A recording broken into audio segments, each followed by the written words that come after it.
struggling to focus while studying? Don't worry. Here are 5 simple tips to make your study session productive and stress-free.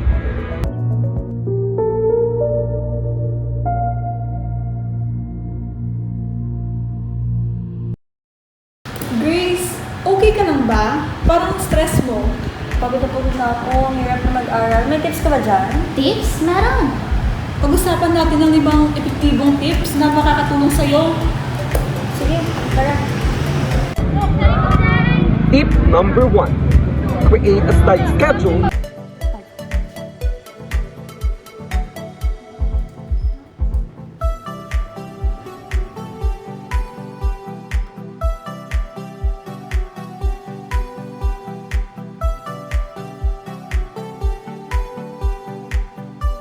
Gumawa ka ng study schedule. Napaka-importante nito para maging organisado ka.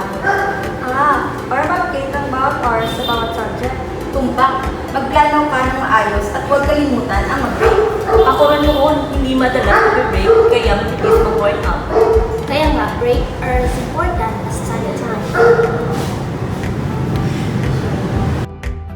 Planning your study time helps you stay organized and avoid last-minute cramming. Set specific times for each subject and stick to them. Tip number 2, find your ideal study environment. Humanap ng tamang lugar ng tahimik at walang distraction dapat. Okay lang mo may music. Kung comfortable kang may music, pwede. Ang mahalaga, kumpleto ang gamit mo.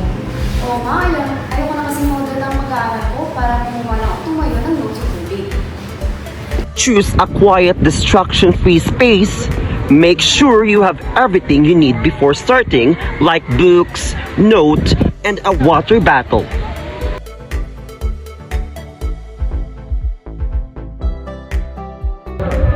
Tip number 3, use active recall and space repetition.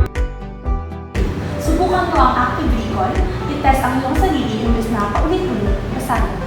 Tapos, dagdagan mo na space repetition, balikan mo yung lesson sa intervals.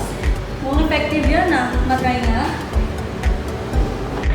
Actively test yourself on what you've learned instead of rereading.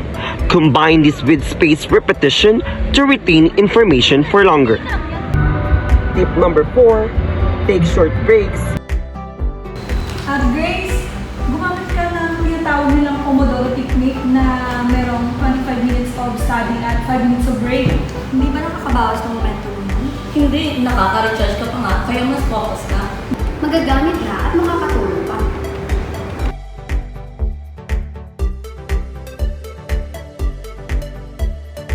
Follow the Pomodoro technique, study for 25 minutes, then take a 5 minutes break. This keeps your mind fresh and focused. Tip number 5, stay healthy. Huling tip, kailangan din ng healthy body, tamang pagkain, ehersisyo at tulog. Oo nga, malas kasi akong pupuyot. Naku, kailangan mo unahin ang kalusugan mo. Malaking tulong yan para sa studies.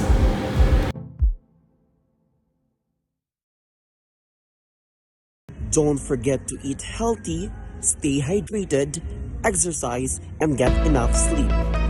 A healthy body support a sharp mind. Yon ang 5 tips para maging productive. Ang una kong susubukan ay ang Pomodoro technique. I-share nyo na rin kung anong tips ang inyong gagawin. Happy studying, everyone!